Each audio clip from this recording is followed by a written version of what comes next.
الحمدللہ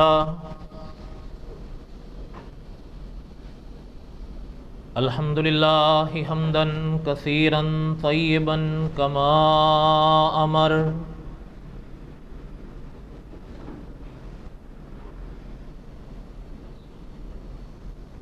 واشہد ان لا الہ الا اللہ وحدہ لا شریک لہ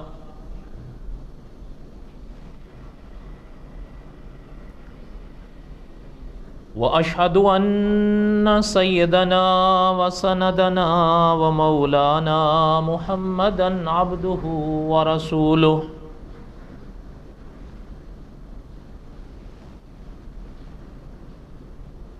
اما بعد اعوذ باللہ من الشیطان الرجیم بسم اللہ الرحمن الرحیم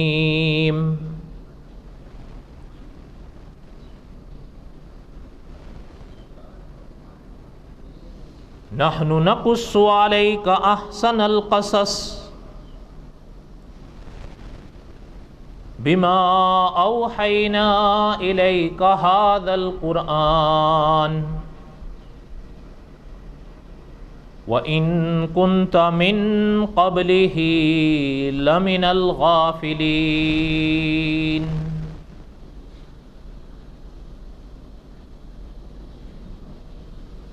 وقال اللہ تعالی فی مقام آخر ان ابراہیم کان امۃ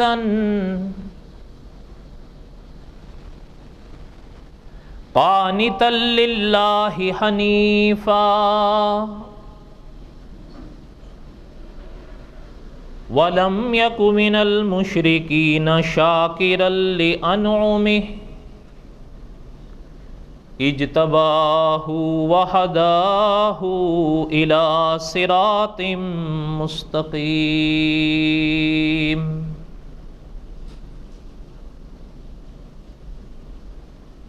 وقال النبی صلی اللہ علیہ وسلم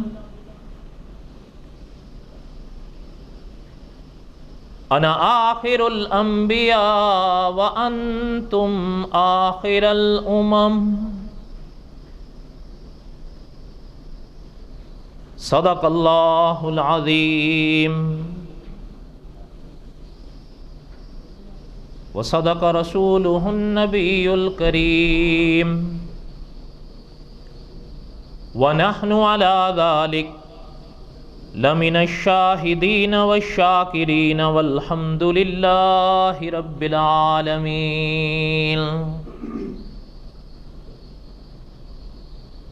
اللہم صلی علی محمد وعلی آل محمد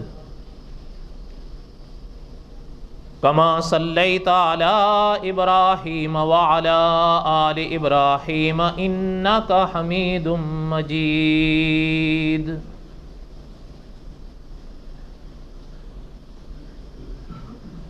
اللہم بارک علی محمد وعلی آل محمد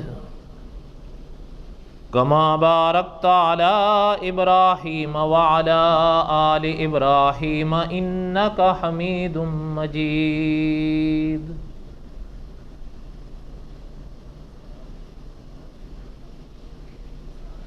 اس کو بچا کر اگر تھوڑا تھوڑا آگے آ جائیں تو بہتر رہے گا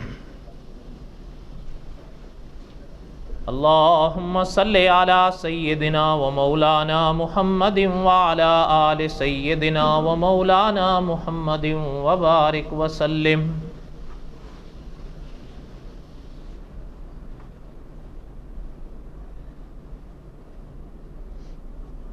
جمعہ کے بیان میں ہمارے ہاں ایک کم و بیش 2 سال سے قصص الانبیاء علیہم السلام کا موضوع چل رہا ہے اور ابھی ہم حضرت ابراہیم علیہ السلام کے واقعات پڑھ رہے ہیں جہاں تک مجھے یاد ہے صرف ماہ رمضان میں ہم نے روکا یہ موضوع، باقی کوئی اگر مجبوری آئی ایک آدھ جمعہ، ورنہ ہم تسلسل سے چل رہے ہیں۔ اور جہاں تک مجھے یاد آ رہا ہے، اگر کوئی غلطی ہوگی تو میری طرف سے ہوگی، کہ شاید یہ آج قصص الانبیاء کی قسط نمبر 52 ہو۔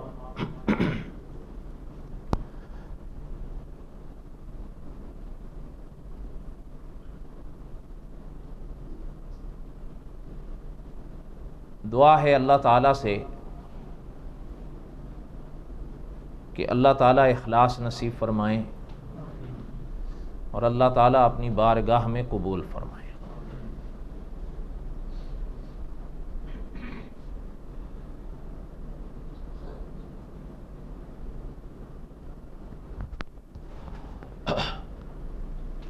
حضرت ابراہیم علیہ السلام کے واقعات میں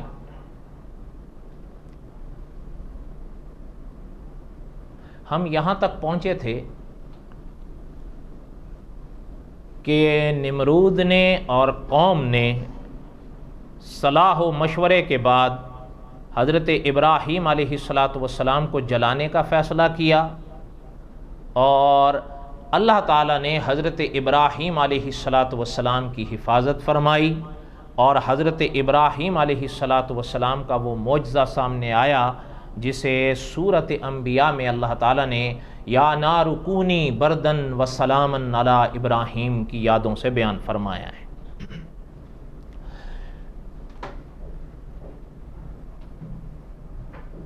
علماء نے لکھا ہے کہ جب حجت تمام کر دی پیغمبر نے، تو اب حضرت ابراہیم علیہ السلام نے فیصلہ فرمایا، بلکہ غالباً بعض علماء نے لکھا ہے کہ وحی آنے کے بعد اب پیغمبر علیہ السلام نے فیصلہ فرمایا کہ انی مہاجر الی ربی۔ حضرت ابراہیم علیہ السلام نے فرمایا کہ اب یہاں سے چلو۔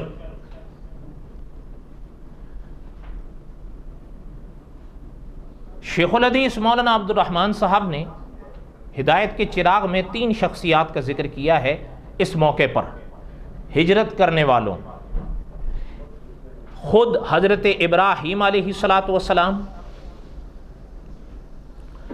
دوسرے حضرت لوط علیہ السلام، اور تیسرے 2 حضرت ابراہیم علیہ السلام کی اہلیہ اور حضرت لوط کی اہلیہ۔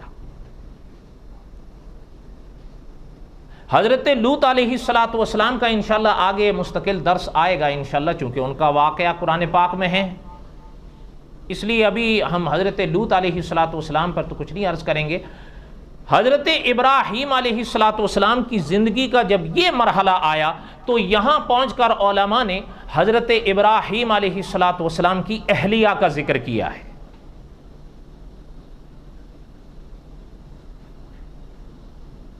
ابتدا میں مختصر سے اشارہ کر دوں، حضرت ابراہیم علیہ السلام کی 3 ازواج مطہرات کا علماء نے ذکر لکھا ہے۔ سب سے پہلی ہیں یہ، جن کو علماء نے بھی پہلی لکھا ہے، حضرت سارہ، اور اس مرحلے پر بھی انہی کا ذکر ملتا ہے۔ دوسری ہیں حضرت ہاجرہ، اور تیسری ہیں حضرت قطورہ۔ اچھا، یہ اپنا بات سمجھنی ہے کہ انشاءاللہ حضرت ہاجرہ کے حوالے سے تو کچھ باتیں ہم آگے پڑھیں گے۔ یہ حضرت ہاجرہ وہ ہیں جو حضرت اسماعیل کی والدہ تھی علیہ السلام،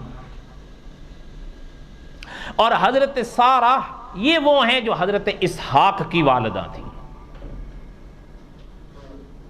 ہو سکتا ہے میں کچھ اشارہ آگے کروں اگر وقت ہوا تو، اب ابتدا میں سنیں۔ اچھا، یہ چیز بھی چلتے چلتے سن لیں کہ جیسے حضرت ابراہیم علیہ السلام کی 3 بیویوں کا ذکر علماء نے لکھا ہے، کوئی تعجب کی بات نہیں ہے. خاص کر شاید ہو سکتا ہے آپ کو یاد ہو کہ جب ہم نے حضرت ابراہیم علیہ السلام کے واقعات کی ابتدا کی تھی، میں نے اس وقت عرض کیا تھا کہ خدا کے کچھ نبی ایسے ہیں کہ اہل کتاب بھی ان کو خدا کا نبی مانتے ہیں اور ہم مسلمان بھی مانتے ہیں. اہل کتاب کے دونوں حصے، چاہے وہ یہودی ہوں چاہے وہ عیسائی ہوں. حضرت ابراہیم ان میں سے ہیں. حضرت ابراہیم وہ ہیں کہ جن کو یہودی بھی مانتے ہیں، جن کو عیسائی بھی مانتے ہیں اور جن کو ہم مسلمان بھی مانتے ہیں. یہ میں کیوں کہہ رہا ہوں، اس کی وجہ یہ ہے کہ مثلاً اہل کتاب نے جو خدا کے آخری رسول صلی اللہ علیہ وسلم پر اعتراضات کیے ہیں، ان اعتراضات میں ایک اعتراض یہ ہے کہ حضور علیہ السلام کی ازواج مطہرات ایک سے زیادہ کیوں ہیں.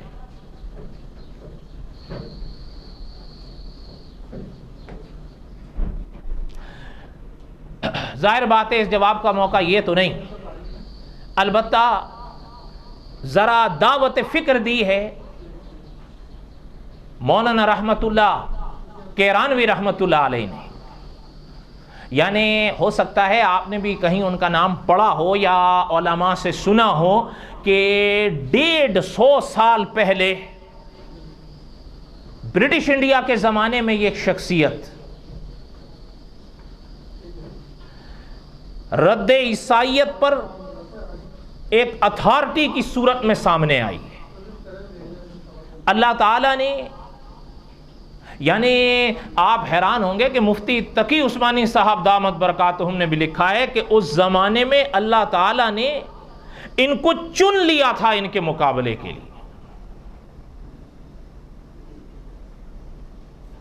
حضرت رحمت اللہ کیرانوی رحمت اللہ علیہ نے، جو خیر بہرحال بات عرض کر رہا تھا، حضرت نے عیسائیوں کے ایک ایک اعتراض یا ایک ایک سوال کو جمع کر کر اس کا جواب لکھا تھا آج سے 150 سال پہلے ازالۃ الاوہام میں. یہ کتاب سن 1848 میں ایک بار چھپی پھر نایاب ہو گئی. لیکن اب اللہ تعالیٰ موجودہ علماء کو جزائے خیر دیں، انہوں نے اس کتاب کو ڈھونڈا ہے، ڈھونڈ کے نکالا ہے. اور آپ خود سوچیں اس زمانے کی ہند کی جو زبان تھی سرکاری وہ فارسی تھی. یہ کتاب بھی حضرت نے فارسی میں لکھی تھی، لیکن اب ہمارے دیار میں فارسی کو جاننے والے نہیں رہے الا ماشاء اللہ. اس لیے آپ کے اور ہمارے ملک کے علماء نے اس کتاب کو پھر منظر عام پر لائے ہیں اور فارسی سے اردو میں کیا، نئے حواشی قائم کیے، حاشیے، اور 900 صفحے میں یہ کتاب مفتی تقی عثمانی صاحب کی تصدیق کے ساتھ چھپ کر منظر عام پر آئی ہے. عیسائیت کا کوئی بھی اعتراض ہو یا سوال ہو، خدا نہ کرے اگر کسی شخص کے ذہن میں آتا ہے یا اس تک پہنچتا ہے، اس کتاب کو سامنے رکھ لو. ماں نے بیٹا پیدا نہیں کیا ہے کہ جو حضرت کیرانوی رحمت اللہ علیہ کے جواب کا جواب دے سکے. ایسی نایاب کتاب ہے. لیکن بہرحال کمی تو ہماری طرف سے ہے. آپ میں سے ہے کسی نے یہ کتاب دیکھی ہو؟ پڑھنی چھوڑیے، پڑھنا تو اگلا مرحلہ ہوتا ہے، دیکھی بھی ہو. سوال ہی نہیں پیدا ہو تو اس کی کیا ضرورت ہے. بہرحال اللہ تعالیٰ خیر فرمائیں. اشارہ کر دیا، شاید کسی طالب علم کو یا کسی کو دور دیش بیٹھے کہیں کام آ جائے، اس لیے کہ آپ کو بھی واسطہ پڑتا ہوگا اور واسطہ پڑتا ہے اب، اس لیے کہ خاص کر یورپ میں جو لوگ ہمارے جا رہے ہیں ان کے عام طور پر وہ اعتراضات کیا ہیں؟ حضور علیہ السلام کی بیویاں ایک سے زیادہ کیوں تھیں؟ جو اعتراضات حضور پر کیے گئے ان میں سے سب سے پہلا یہ ہوتا ہے عام طور پر، اور یہ عام فہم بھی ہے. اس لیے کبھی کبھی یہ اعتراض دل میں بیٹھ جاتا ہے، اب اس کا جواب نہیں آتا. اب ان کے لیے حضرت کیرانوی رحمت اللہ علیہ نے بہرحال یہ دعوت فکر دی ہے کہ اگر خدا نہ کرے یہ کوئی عیب کی بات تھی تعدد ازواج، تو حضرت ابراہیم کو تو تم بھی مانتے ہو، 3 تو ان کی بھی تھی. نہیں سمجھ آئی بات آپ لوگوں؟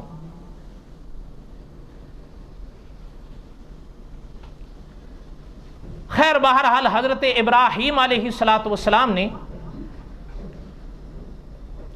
حضرت سارہ، حضرت لوط اور ان کی اہلیہ ان کو لیا اور ہجرت فرمائی. بابل سے حضرت ابراہیم علیہ السلام چلے اور مولانا عبد الرحمن صاحب لکھتے ہیں کہ فلسطین کی طرف رخ فرمایا.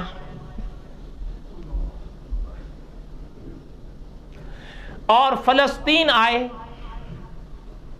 اور پھر علماء نے لکھا ہے کہ جہاں جہاں سے گزرتے آ رہے تھے، دین اسلام جو اس زمانے میں تھا، خدا کا جو دین اس زمانے میں تھا، حضرت ابراہیم علیہ السلام اس کی دعوت بھی دیتے دیتے فلسطین تشریف لائے. اور پھر علماء نے لکھا ہے کہ پھر ایک اور حضرت نے سفر کا ارادہ فرمایا اور اس پر عمل بھی فرمایا، وہ تھا مصر. حضرت مصر کی طرف تشریف لائے. اچھا، یہاں پر پہنچ کر حضرت ابراہیم علیہ السلام کے حوالے سے علماء نے دو باتیں ضمن میں لکھی ہیں. یقیناً چونکہ ہزاروں سال بیت گئے، کئی طرح کے واقعات پیش آئے ہوں گے، اس ضمن میں علماء نے دو مختصر سے واقعات بھی لکھے ہیں. ان میں سے ایک آدھ سن لیں. مثلا ایک بات علماء نے لکھی ہے کہ حضرت ابراہیم علیہ السلام جہاں رہے، جہاں گئے، مہمان نوازی کی صفت حضرت کے ساتھ تھی. اور بلکہ صاحب ہدایت کی چراغ نے واقعہ لکھا ہے کہ ایک دفعہ گھر میں بیٹھے تھے تو اکیلے کھانا کھانے کو من نہ چاہا. اہلیہ نے کھانے کا اصرار فرمایا یا کہا کہ مطلب کھانا تیار ہے، تو فرمانے لگے میں باہر دیکھوں، شاید کوئی شخص مل جائے، مہمان مل جائے، مل کے کھا لیں گے. باہر نکلے تو علماء نے، حضرت مولانا عبد الرحمن صاحب نے علماء کے حوالے سے لکھا ہے کہ ایک ضعیف آدمی جس کی کمر بھی جھک گئی تھی، عمر اتنی ہو گئی تھی، وہ دیکھا چلتے ہوئے لاٹھی ٹیکتے ہوئے جا رہے ہیں. ان سے ملے اور فرمانے لگے کہ اگر آپ ہمارے گھر پہ آ کر کھانا کھا لیں تو بڑی خوشی ہوگی. مہمان کو لے آئے تو وہ بیٹھے. اچھا، اب کھانا تناول فرمایا. مولانا عبد الرحمن صاحب مظاہری لکھتے ہیں کہ جب کھانے سے فراغت ہوئی تو حضرت ابراہیم علیہ السلام نے، اب موقع تھا،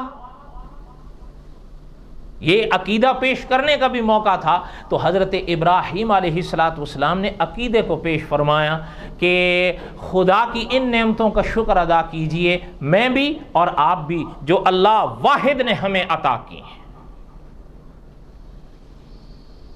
مولانا عبد الرحمن صاحب لکھتے ہیں کہ بابے کو غصہ آ گیا،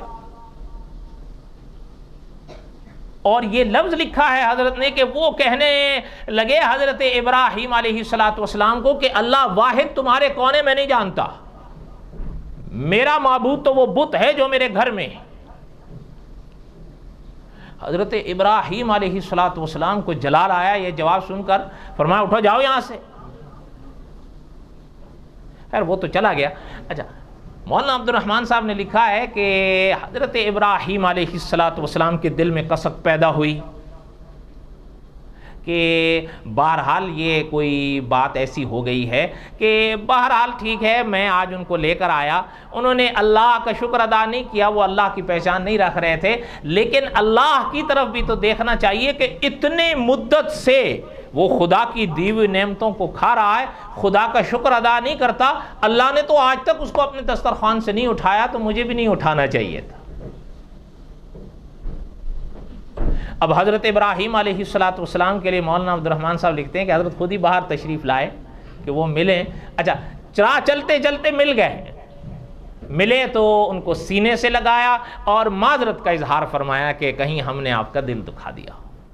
بہرحال یہ پیغمبروں کی شان ہے، انبیاء علیہ السلام کی شان ہی نرالی ہوتی ہے. اسی ساتھ دوسرا علماء نے ایک واقعہ لکھا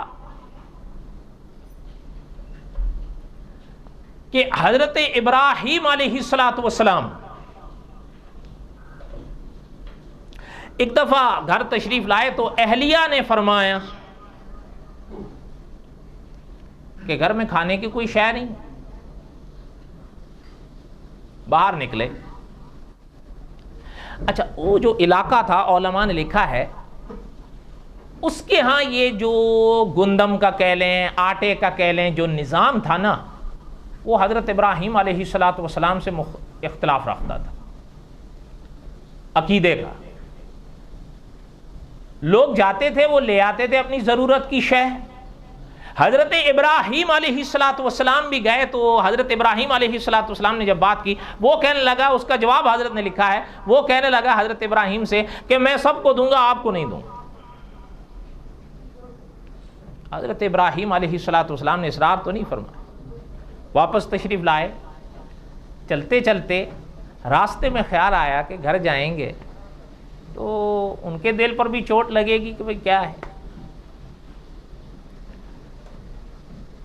صاحب قصص الانبیاء لکھتے ہیں کہ حضرت ابراہیم علیہ السلام کے پاس ہی سواری میں 2 بوریاں پڑی ہوئی تھی خالی, لے کر گئے تھے ساتھ میں کہ اگر وہ دیں گے تو ان کو بھر کے لے آئیں گے, تو انہوں نے تو انکار کر دیا. اچھا جب وہ انکار کر دیا تو اب حضرت ابراہیم علیہ السلام نے کیا کیا کہ صاحب قصص الانبیاء لکھتے ہیں کہ ان دونوں بوریوں کو ریت سے بھر دیا. ریت سے بھرنے کے بعد گھر تشریف لائے, سواری سے وہ دونوں بوریاں اتاری, ایک کونے میں گھر کے رکھیں اور خود جا کر ایک جگہ لیٹ گئے. لیٹے تو آنکھ لگ گئی.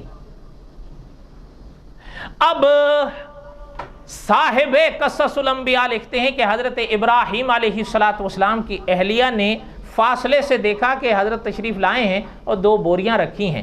پاس گئیں, کھولیں تو آٹا تھا. کہہ دیں سبحان اللہ.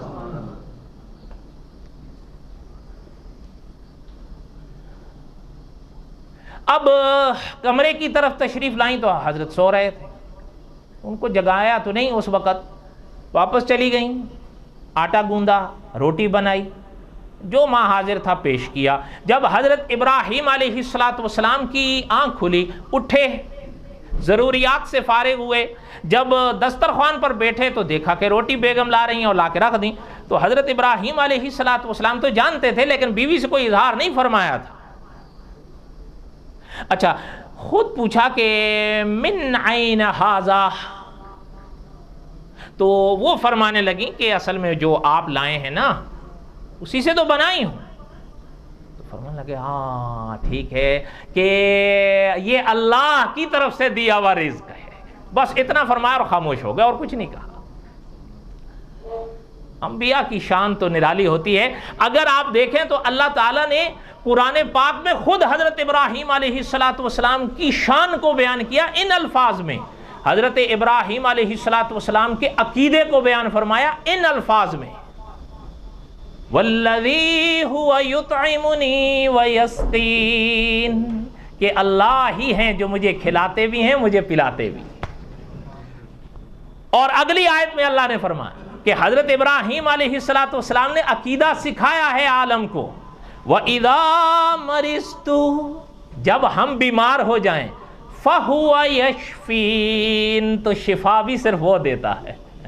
اچھا ذرا علماء نے عجیب دعوت فکر دی ہے کہ وَإِذَا مَرِضْتُ, حضرت ابراہیم علیہ السلام نے مرض کی نسبت اپنی طرف کی ہے, مرض کی نسبت اپنی طرف کی ہے, شفا کی نسبت ادھر کی ہے. تو علماء نے لکھا ہے حضرت ابراہیم صدیوں پہلے یہ سبق دے گئے ہیں, بیمار ہوا کرو تو یہ نہ کہا کرو اللہ نے کیا ہے. حقیقت اپنی جگہ قائم رہتی ہے لیکن ادب کا تقاضا اپنی جگہ رہتا ہے.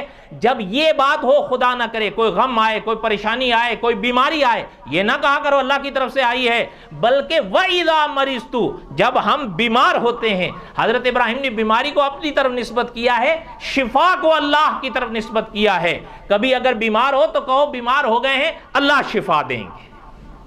بات سمجھ آئی ہے یا نہیں آئی ہے؟ کوئی بات آپ کو سمجھ آ رہی ہے یا نہیں میرے بھائیو؟ تو بولو تو صحیح.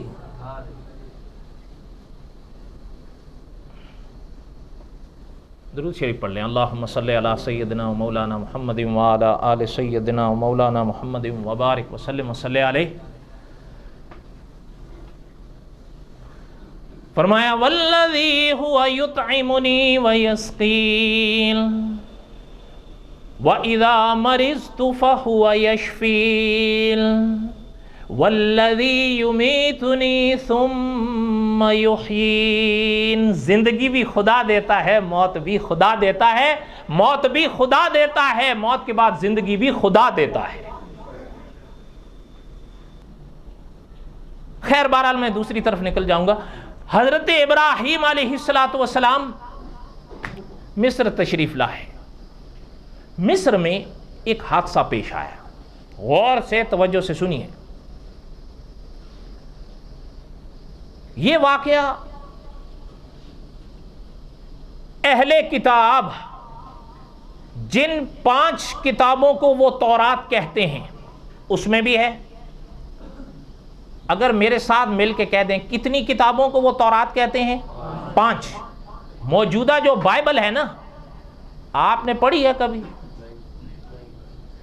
وہ بائبل میں جو پہلی 5 کتابیں ہیں ان کو وہ تورات کہتے ہیں۔ کتنی کتابوں کو؟ 5۔ اس میں بھی یہ واقعہ ہے، لیکن قدر اختلاف کے ساتھ، یہ یاد رکھیے گا۔ اور اس واقعے پر اتنی بحث ہے کہ میں آگے شاید اس کا تھوڑا سا اشارہ کروں گا۔ آپ کو یاد ہوگا کہ میں نے کہیں ابتدا میں عرض کیا تھا کہ حضرت ابراہیم علیہ السلام کے بارے میں حدیث شریف میں فرمایا گیا ثلاث کذبات، کہ حضرت ابراہیم نے کتنے جھوٹ بولے؟ اور بولو تو صحیح، یہ کذبات کا لفظ ہے اور اس کو اسی لفظ کے ساتھ بیان کیا جاتا ہے۔ اب اس کا معنی کیا ہے؟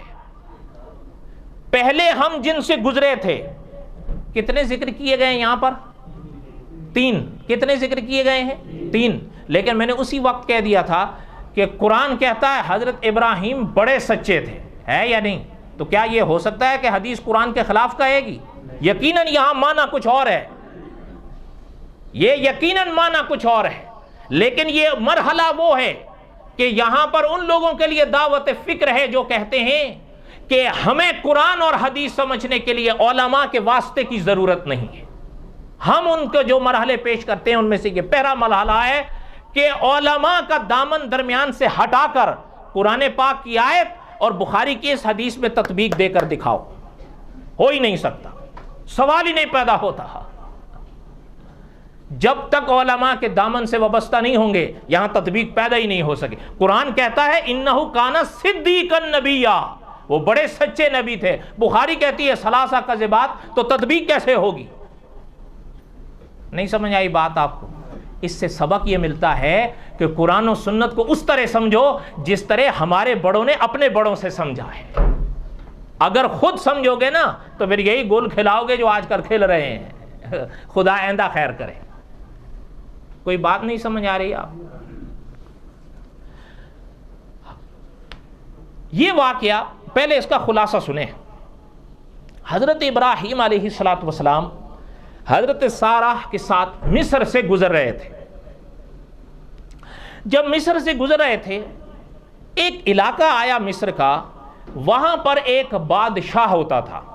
بعض علماء نے لکھا ہے کہ وہ خود بادشاہ تھا، اور بعض علماء فرماتے ہیں کہ وہ ایک بادشاہ کا وزیر تھا، خود بادشاہ نہیں تھا۔ بہرحال اس کا کچھ بھی آپ کہیں، وہ خطہ اس کے بہرحال حکم کے تحت تھا۔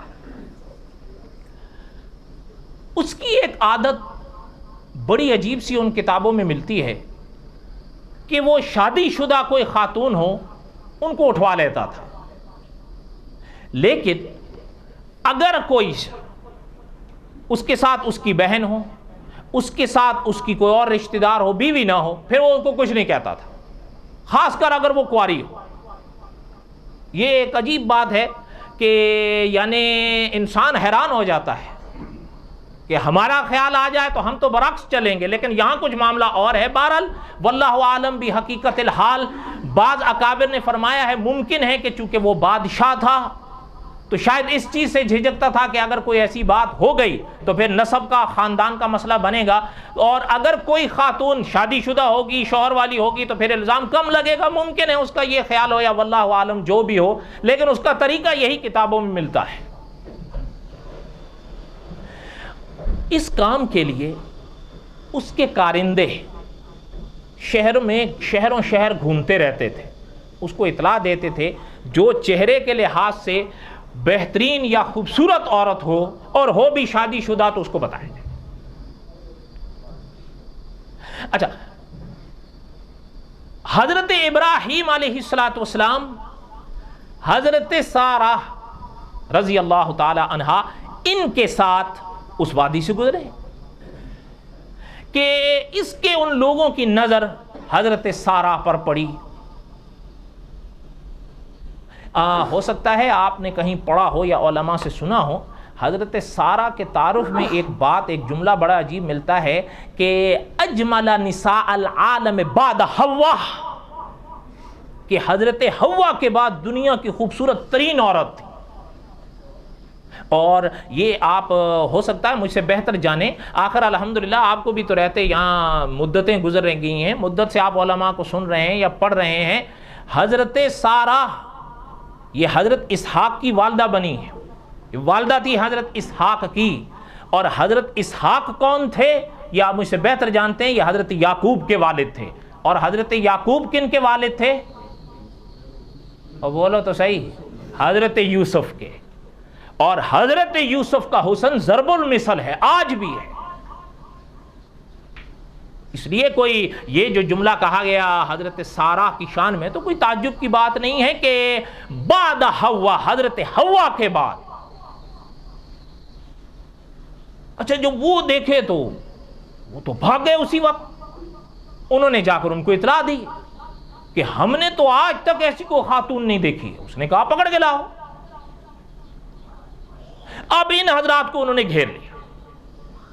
گھیرا تو وہ حضرت سارہ ان کو لے کر چلنے لگے.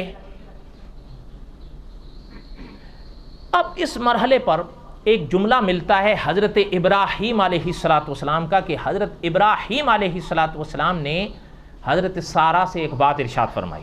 میں نے ابھی شروع میں اشارہ کیا تھا، اگر کوئی خاتون کسی کی بہن ہو یعنی بھائی کے ساتھ ہو اور خاص کر ہوں بھی کنواری، اس کو بھی وہ لیتا تھا یا نہیں؟ اور بولو تو صحیح، پکڑتا تھا. اور اگر بیوی ہو، ہاں یہ چیز ذہن میں رکھیں، آگے آپ کو کام آئے گی سمجھنے میں. حضرت سارہ کو جب لینے حضرت ابراہیم علیہ السلام نے حضرت سارہ سے فرمایا کہ گر انہوں نے آپ سے پوچھا کہ آپ کا اور میرا رشتہ کیا ہے، آپ کہنا کہ بہن بھائی. کیا ہے؟ اور علماء نے لکھا ہے کہ باقاعدہ حدیث شریف میں، اور یہ واقعہ حدیث شریف میں ہے کہ حضرت ابراہیم سے جب ان لوگوں نے پوچھا کہ یہ آپ کی کیا لگتی ہیں پکڑنے سے پہلے، انہوں نے کہا میری بہن ہے. اب یہ وہ تیسرا مرحلہ ہے جس پر امام بخاری رحمۃ اللہ علیہ ثلاثہ کذبات کا لفظ لائے ہیں. پہلا وہ تھا جو حضرت ابراہیم نے قوم والے لینے آئے تھے میلے کے لیے تو فرمایا تھا میں بیمار ہوں. دوسرا مرحلہ وہ تھا جب حضرت ابراہیم نے بتوں کو توڑا تھا. اور تیسرا یہ ہے، اور یاد ہوگا میں نے عرض کیا تھا کہ جب ہم تیسرے پر پہنچیں گے تو میں اس کی وضاحت کروں گا کہ اس کا معنی کیا ہے. بخاری تو کہتی ہے ثلاثہ کذبات، لیکن قرآن کہتا ہے انہ کان صدیقا نبیا. لیکن یاد رکھیں اگر ہم قرآن کو چھوڑیں ایمان رہے گا؟ اور بولو تو صحیح. اور اگر حدیث کو چھوڑ دیں پھر؟ اور بولو تو صحیح یار. نہیں، آپ نے ہم نے اعتدال میں رہنا ہے، نہ قرآن چھوڑیں گے نہ حدیث چھوڑیں گے. صحیح ہے یا غلط ہے؟ اور بولو تو صحیح.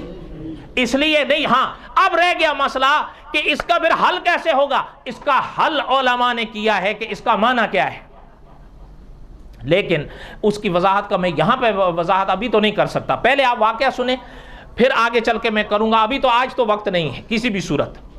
حضرت سارہ کو انہوں نے پکڑ لیا، پکڑ کے وہ لے گئے. جب وہ لے گئے تو ایک کمرے میں حضرت سارہ کو داخل کیا. حضرت سارہ دیکھنے لگیں کہ کیا ہے. اتنے میں وہ شخص سامنے آیا جو بادشاہ تھا جو یا وہ وزیر تھا، واللہ عالم بحقیقت الحال، جو بھی تھا وہ سامنے آیا.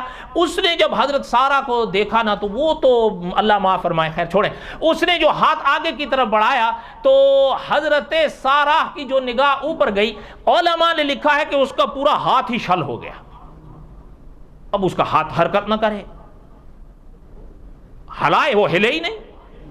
اتنے میں حضرت سارہ سے کہنے لگا کہ نگاہ اوپر گئی ہے، کہنے لگا کہ دیکھیں سنیے میری بات.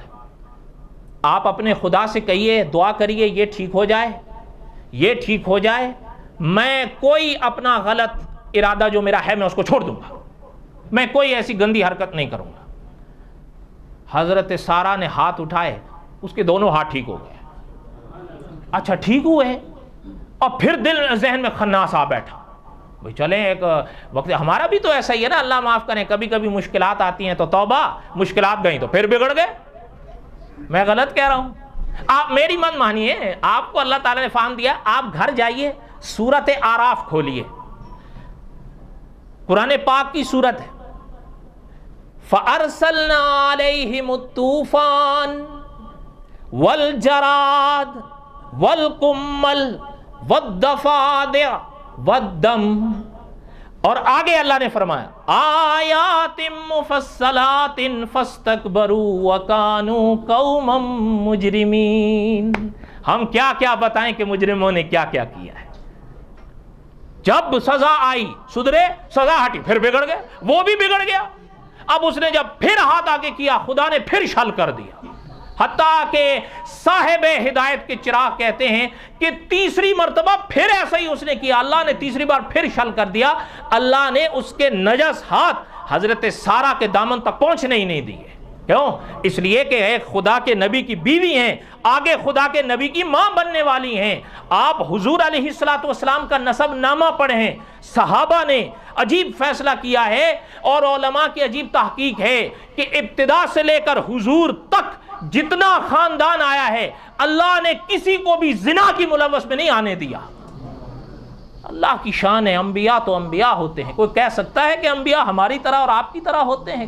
جو لوگ کہتے ہیں کہ علماء دیوبند کا یہ عقیدہ ہے کہ انبیاء تو ہمارے بڑے بھائیوں کی طرح ہوتے ہیں، جھوٹ بولتے ہیں، وہ جھوٹ بولتے ہیں۔ مولانا اسماعیل شہید دہلوی رحمۃ اللہ علیہ کے حوالے سے جو یہ بات کی جاتی ہے، جھوٹ بولتے ہیں۔ میں خدا کی قسم ممبر پہ کہتا ہوں جھوٹ بول رہے ہیں۔ کوئی کہے کہ نہیں سچ بولتے ہیں، میں کہتا ہوں ثابت کرو۔ میں قسم کھا کے کہہ رہا ہوں، اللہ تعالیٰ کی قسم ہے، جھوٹ بولتے ہیں۔ آپ بتاؤ کیا مولانا آپ اور ہم یہ بات نہیں کہہ سکتے تو مولانا اسماعیل یا علماء دیوبند یہ بات کہہ سکتے ہیں؟ اور بولو تو صحیح۔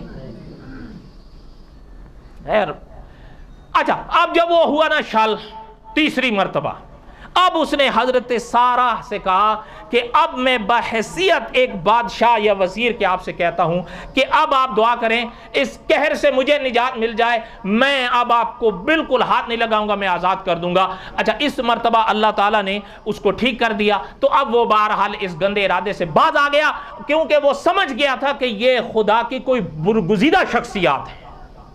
پیچھے ہٹ گیا اور معافی بھی مانگی، اور عزت اور احترام کے ساتھ حضرت سارہ کو رخصت کیا۔ اور اب یہاں پر حضرت ہاجرہ کا ذکر آتا ہے جو حضرت اسماعیل کی والدہ بنی ہے آگے چل کر۔ حضرت ہاجرہ کو حضرت سارہ کے سپرد کیا بطور تحفے کے کہ ان کو بھی آپ ساتھ لے جاؤ، یہ آپ کی خدمت کریں گی۔ اب اس میں علماء نے بڑی عجیب بات لکھی ہے، یاد رکھیے گا یہ حضرت ہاجرہ، بعض نے تو لکھ دیا ہے یہ کنیز تھی، لیکن بات جیسے مولانا حفظ الرحمان سیوہاروی رحمۃ اللہ علیہ نے لکھا ہے، بات پوری نہیں لکھتے، بات صرف اس لیے کہ بنی اسرائیل کو بنی اسماعیل پہ غالب کرنا چاہتے ہیں، اس لیے کہہ دیتے ہیں کہ وہ کنیز تھیں، حالانکہ پوری بات یہ ہے کہ وہ اسی بادشاہ کی بیٹی تھی جو اس نے تحفے کے طور پر حضرت سارہ کو دی، اب یہاں سے کنیز بنی ہے، نسلی کنیز والی بات نہیں تھی۔ نہیں سمجھی آئی بات آپ کو؟ دعا کریں اللہ تعالیٰ ہمیں کوئی سمجھ بھی دیں۔ ہم تو بہرحال اب حقیقت تو یہی ہے، تن ہما داغ داغ شد پمبا کجا کجا نے ہم، اب کون سنتا ہے؟ بلکہ اب تو ہمیں بھی کئی مشورے آ رہے ہیں لکھ لے کے کہ جی بس کر دیں، اتنا لمبا قصص الانبیاء جس کا کوئی فائدہ نہیں۔ میں آپ سے پوچھتا ہوں قصص الانبیاء بیان کرنے کا کوئی فائدہ نہیں ہے؟